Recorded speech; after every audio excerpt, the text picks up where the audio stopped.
Wait, Tom, you promised. Ah, shit, I thought you'd forget. Tom, I'm a freaking robot supercomputer. I don't have the luxury of forgetfulness. Okay, fine. Who starts?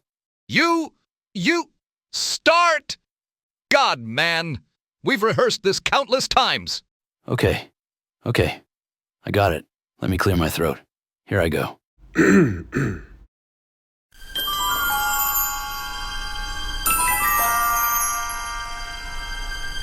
This is heavy duty, Bob. This is great.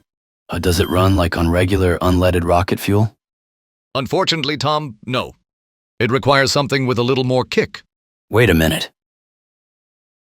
Are you telling me that this sucker is nuclear? Hey, keep going! Keep going there. No.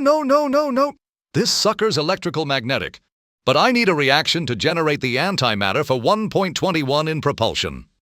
Bob, you don't just walk into a store and buy element 115. Did you rip that off? Of course. From a group of alien separatists. They wanted me to introduce them to our leader. So I took their element 115 and, in turn, gave them a shoddy introduction with my elderly neighbor, Mr. Kensington. I put a suit on him and sent him on his way. Ha! Come on, let's get you a spacesuit. We must prepare for ignition. The dream of faster than light, FTL, to travel without any risk to the operator. That they tell me the experience of space travel would be utterly mind-bending and unlike anything currently imagined. The people back home tell me to expect instantaneous, or near instantaneous, travel with no sense of a duration, and the most profound difference would, well, you guessed it, would be the complete lack of the sensation of travel time. So journeys that would take light years would feel instantaneous. Thus, you likely can imagine the theoretically hop from one side of the galaxy to the other would be well strange. Strange to perceive it all as a blink of an eye. So when the FTL drive engages and disengages, it will be without any intermediary acceleration or deceleration within normal space-time. They told me I wouldn't feel the crushing G-forces that conventional rockets impose. One moment I'll be at one point in space, the next I'll be at, well, my destination. And this is where it gets truly speculative and depends on the nature of this FTL mechanism we're about to activate. Did I forget to mention in a past life, I was a Navy test pilot. Now if our ship creates the theorized tunnel, or fold in space, as projected, the visual experience they say during transit might be bizarre and disorienting, perhaps swirling colors, distorted shapes, or even a complete absence of external visuals within the tunnel. And the exit would be sudden and reveal the destination. Now if the ship compresses space in front and expands it behind, I might see stars stretching into streaks of light as the ship bypasses the normal speed of light. Kinda like the Millennium Falcon. But instead of Chewbacca by my side, I've got, well, Bob, emotional maturity-wise, they're not too far off, but moving on. So the effect could be akin to looking out of a very fast-moving vehicle, but on a cosmic scale. However, the physics of such a drive are complex, and the visual experience is, well, uncertain. Now, if the ship essentially teleports from point A to point B without traversing the intervening space, there might be no visual sensation of movement at all. One moment I may see my present surroundings, the next my destination, which is unknown. Great. And so, without acceleration, deceleration, or the prolonged effects of microgravity during a long journey, the physical experience should be remarkably normal. I believe when, well, I experience it. So Dr. Ray back at ground control explained to me that I could be reading a book, having a meal, or simply looking out a window, and it would potentially be as if I were in a stationary room. But truly, I have no idea of the drive-in effect. I'm leaning towards not buying that conclusion. So there are some navigational challenges, or as they call, point-and-click travel, when it comes to instantaneous departure and arrival. The complexities of plotting multi-year trajectories, accounting for gravitational influences, and making course corrections might be irrelevant. Navigation could become as simple as selecting a destination on a map. However, the sheer vastness of the universe still presents challenges in terms of knowing where to point. Advanced sensors and pre-existing data is crucial for accurate targeting. Thus, here is where Bob shines. Because much of this is theoretical, Bob was tasked to plot out a multi-light-year course. Which, if you do the calculations, well, don't bother, because you can't. But Bob and those fictitious enthusiastic hamsters dancing on supercomputers can do all this in a mere 2 minutes. So he pulls his weight around here. Now you may be wondering why Bob and I have been cruising along here for the past few years. Why don't we just activate it already? So the docs back home gave a lot of thought to this. And while the initial experience would be awe-inspiring, they worry the lack of any journey time might lead to a sense of detachment from the vastness being traversed. The journey itself, which often fosters reflection and a sense of scale, would be absent. What do they say, Anatole? Yeah, that's it. What was it? Oh yeah. It is not the destination that matters, but the journey. So the reward for us of this journey will not be measured by miles, but by sights seen, by the person seemingly I'll become along the way. Thus, I do hope the experiences, lessons, and personal growth I've encountered while traveling through the cosmos are in fact more significant and lasting than the ultimate reaching of this unknown place.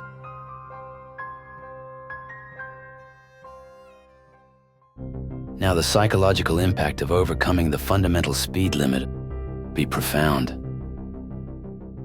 Our journey itself has in fact shaped both Bob and I, providing value that the destination alone probably could not ever offer. So even with a supposedly risk-free FTL drive, the universe is still full of unknowns. And the very mechanism allowing for our FTL travel might also have subtle interactions with the fabric of space-time that we don't fully understand, even if it poses no direct risk to us. But in summary, traveling faster than light without any risk could be an experience defined by the compression or elimination of space and time as we currently understand them. A potential sensory experience during transit that is completely alien to our everyday lives, coupled with the potential profound psychological impact of effortlessly traversing cosmic distances. Let's just say the unknowns outweighed the known. Okay, now that's over. Can we get this show on the road? Can a chimp kill a man? Oh, you want an answer? Yes, please. Can we now please get this shit show on the road? Say no more, my friend. And as my favorite factious child star persona, young Lorado, once said, pedal to the metal commander. Roger. Amplify. Major Tom Element 115 is flux, proceeding to amplify. Chambers remaining nominal with flux.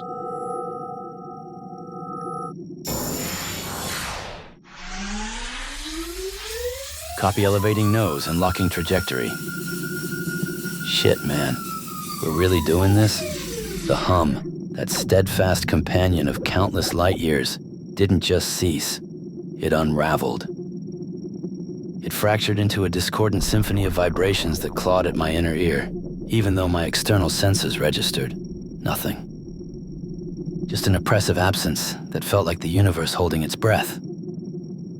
The stars, those distant pinpricks that had guided us for so long, weren't just stretching, they were becoming. Becoming fluid, incandescent rivers that flowed in impossible currents across a canvas woven from hues I'd never conceived of, colors that seemed to hum with their own silent energy. It was a visceral assault on everything I understood about the cosmos, a blatant contradiction of every astronomical chart and scientific principle I'd ever learned. Beside me, Bob, my steadfast, logical Bob, was a whirlwind of panicked diagnostics. His usual calm, synthesized voice fractured into a series of distressed clicks, whirs, and fragmented data streams. The ship, our trusty vessel, groaned in protest, not a mechanical strain, but a deep, resonant shudder that vibrated through my very bones. It felt like we were being pulled apart and simultaneously forced together, stretched across an infinite loom of possibilities. Outside, the visual chaos intensified. Glimpses of impossible vistas flashed and vanished, crystalline forests that hummed with internal light, cities sculpted from solidified starlight, oceans of liquid mercury reflecting skies of amethyst. My mind struggled to categorize, to rationalize, but each fleeting image defied logic, mocking my ingrained understanding of physics and geometry. "The echo chamber," I whispered, the words feeling thin and inadequate against the sheer scale of what we were witnessing. The air in the cockpit thickened, not with atmosphere, but with the palpable weight of unfulfilled potential, of choices made and unmade, of realities that flickered in the quantum foam of existence. I could almost taste the raw possibility, a sharp electric tang on my tongue, followed by the lingering bitterness of what never was, the phantom ache of lives unlived. My own memories, once the solid bedrock of my identity, began to liquefy, to flow into one another like watercolors on a damp page. I saw myself as a child, my small hand reaching for the stars in a planetarium. Then in the next instant, I was an old man, his face etched with the wisdom and weariness of a long life. Then a fleeting glimpse of pure energy, a consciousness unbound by flesh, dancing in the cosmic currents. These weren't just recollections, they felt like equally valid versions of myself, all existing simultaneously in this strange, echoing now. The boundaries of my singular self began to fray, threatening to dissolve into the infinite ocean of potentiality. Bob's transformation was more profound, more unsettling. His usually uniform metallic surface rippled and flowed, mirroring the chaotic beauty outside. Fragments of nebulae swirled across his chassis, the sharp angles of alien architecture momentarily solidified on his limbs, only to dissolve into the shimmering essence of a dying star. The experience wasn't just a sensory overload, it was a fundamental dismantling of my perception of reality. Time lost its linear flow. Causality became a fluid, reversible concept. What was cause and what was effect blurred into an indistinguishable haze. We weren't just observing, we were being actively reshaped by the very fabric of this place, our identities stretched and pulled by the infinite possibilities swirling around us. The terrifying question that clawed at the edges of my awareness was not just what lay beyond space, but what would become of Tom and Bob when the echoes finally subsided, if they ever did. Would we still be ourselves, or would we be nothing more than faint resonances in this cosmic chamber of might-have-beens? The scene dissolved from the swirling chaos of the echo chamber, not with a sharp cut, but with a gentle fading, like a vibrant dream receding upon waking. To coalesce through our port windows, only to reveal a white void. Our ship now hung motionless. I rapidly blinked, my head swimming, the echoes of infinite possibilities still reverberating in my mind. Beside me, Bob's metallic shell flickered, the remnants of nebulae and starlight slowly fading from his surface. Had we broken through? Not just the barrier of space, but into the very workshop of creation itself. How was I incapable of pondering such things? My eyes squint out the cockpit windows. Apparently someone had noticed us. The stark white of the room seemed to press in on our ship, amplifying the frantic beat of my own heart. I felt adrift, ripped from the awe-inspiring, albeit terrifying beauty of the cosmos, and deposited into this unnerving blankness. Then with a startling hiss of one of the ship entrance bays, two calm demeanor individuals in what looked like gray coveralls entered our ship. Bob and I sat silent, unable to quantify what we were witnessing. The individuals had short, dark hair. They appeared to have unrecognizable facial features. In my mind, they almost appeared to have every race on Earth and then some at play with their features. Then I noticed both had significant portions of their heads and necks on their right side, appearing to be potentially visibly cybernetic, featuring intricate mechanical components and red circular detail near their ears. Their gray, futuristic-looking jumpsuit with black straps across the chest and shoulders, and metallic gloves on both hands. A red tag with what appears to be text in a non-Latin script hung around their necks. Patches were visible on the sleeves of the jumpsuits. One of the individuals spoke, a look of intrigue and concern on his face. I have directives to escort you to Lyceum Zenith, 4ZEP5. There, you will be acclimated, and all will be explained. Please follow us. His voice echoing slightly in the ship's cockpit. We could be lab rats for all we know. For all we know, we've just been plucked from the very fabric of reality. We unstrapped and cautiously, and for me, wobbly, followed the mysterious individuals, thinking to myself, we deserve more than some vague promise of future exposition. And the individuals, how are they human? Are they human? Or are they? My frustration bordered on insanity. I appeared to have potentially saw creation in its rawest form, the echoes of infinite possibilities. And now I and Bob politely follow these others down this sterile rabbit hole. Bob, meanwhile, had extended several small sensor probes from his chassis, the delicate instruments whirring almost imperceptibly as they analyzed their surroundings. Major, preliminary scans indicate no immediate threat. The atmospheric composition is stable, albeit artificial. Gravitational forces are consistent with standard terrestrial parameters. However, the underlying energy field of this environment is unlike anything I have ever encountered. It resonates with the same creative substrate we detected within the anomaly. As we continued down the hallway, which seemed to go on forever, I noticed bright and often blue-red lights illuminating the way, highlighting our obvious and only direction we could take. Holographic displays now could be seen sporadically along some panels, or automated doors integrated into the hallway's design. And what they revealed was baffling. Images, video renderings of the rabbit I had as a pet when I was 10. Family get-together rendered videos of moments spent, but were never captured through lens. How had they obtained this? I turned to my left side. Bob, too, had his own influx of rendered moments, consisting mainly of our time spent together, as well as rendered lifelike video of, yes, unicorns galloping through a tropical backdrop. Bob turns my direction, pointing enthusiastically at the images. Goddamn fake unicorn story is going to bite me in the ass till the bitter end. The environment of the hall focused on functionality and a streamlined appearance. As we continue on down the hall, I build up the courage to speak. Look, I'm not some wide-eyed tourist who just wandered into the wrong sector. We pushed the boundaries of known science.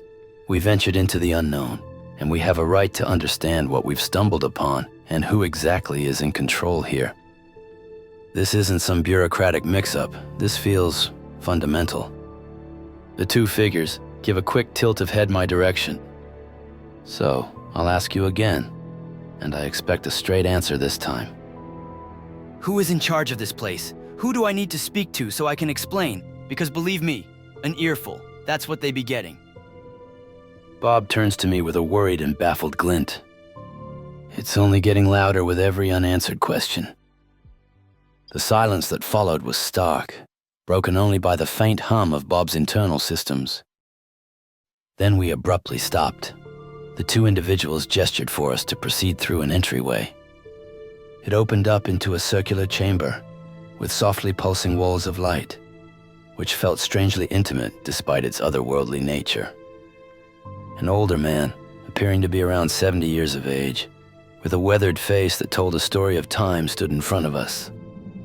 His skin had a slightly ruddy complexion, etched with fine lines and deeper wrinkles, particularly around his eyes and forehead, hinting maybe at a life lived under various conditions. He sported a neatly trimmed full beard and mustache that were predominantly white, with subtle hints of gray remaining. Major Thomas Bowman, a name echoing with the weight of farewells. Mother Jennifer's tear-etched smile, Father Frank's stoic nod. And who could forget? Then there was Bob. Just Bob. Your steadfast companion. Your whirring, clicking confidant amidst the cold vacuum. Remember them, Thomas. Remember the warmth of their fleeting presence. We are creatures of presumption, aren't we? Born from the loom of experience. A kindness once offered breeds the expectation of future grace. A sharp word leaves a phantom sting, coloring subsequent encounters with suspicion. Your history, Thomas, is the bedrock of your now shattered assumptions. Even as infants, your kind greedily devour patterns, constructing fragile towers of if this, then that. Culture whispers its biases into your ears, shaping the very architecture of your expectations. And then there are the glitches in the code, the cognitive quirks that lead you astray, the comforting embrace of what you already believe, the vivid memory that screams louder than statistics. These, Thomas, are the architects of your presumptions. You sought answers in the vast indifference of space, a primal yearning to know the unknowable, to stare into the abyss and find a reflection.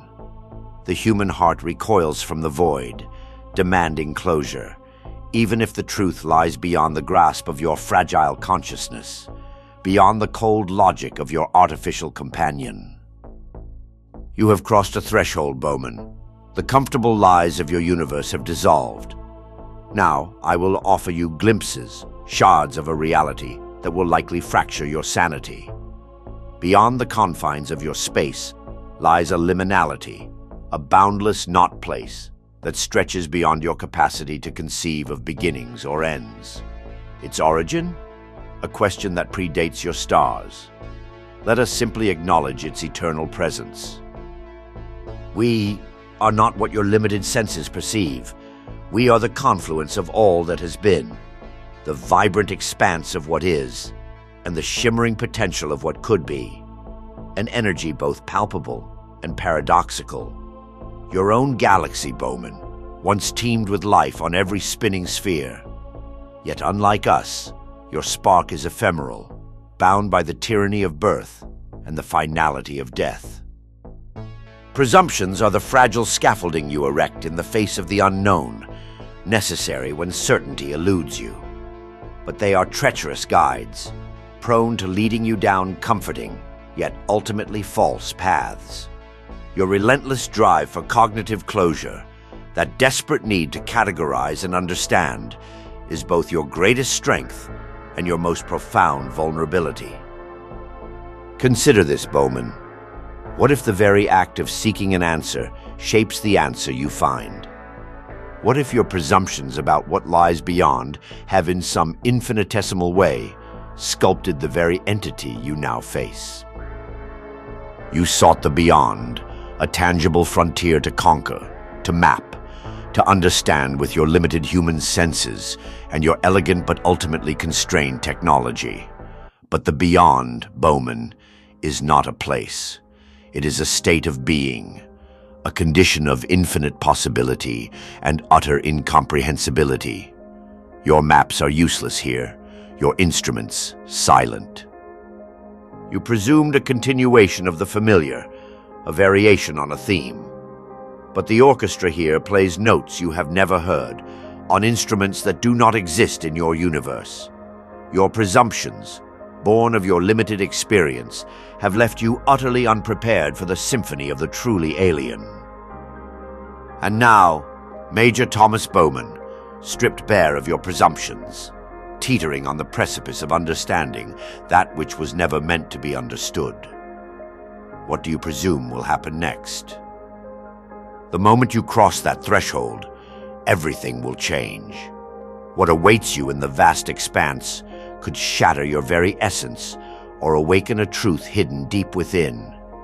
Choose wisely, for every step forward echoes through the fabric of existence itself. In this liminal space, you are confronted with the essence of creation itself. Each star, each flicker of light represents a choice, a possibility yet to be born. Step into this cosmic dance, Bowman, and let go of all you once believed.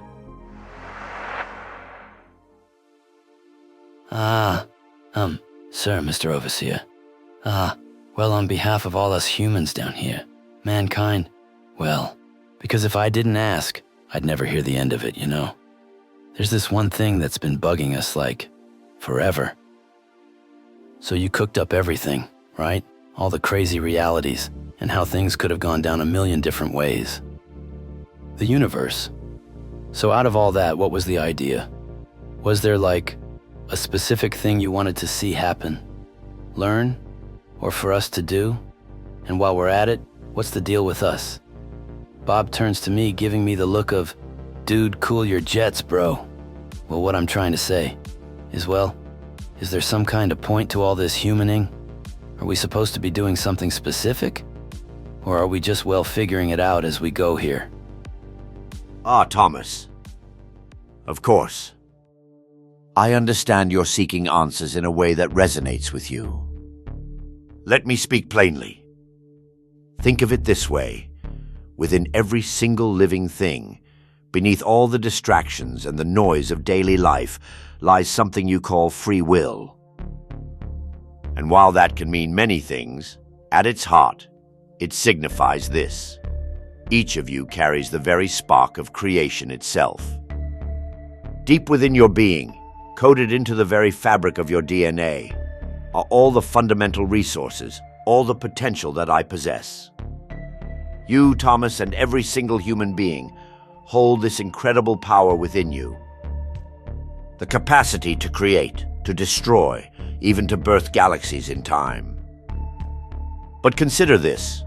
The entire history of humankind, compared to the vastness of existence, is but the blink of an eye, less than a second on a cosmic clock. Just as an ant's lifespan feels immense to the ant, your perspective of time is vastly different from the grand scale of things. You are at the very beginning of understanding the immense potential that lies within you. Thank you. I appreciate that. And lastly, if I could, well, sir, if we weren't meant to be poking around and asking all these big questions. Well, with all due respect, why did you make us so darn curious in the first place? It's like you put the cookie jar on the top shelf and then told us not to look. What's the story there?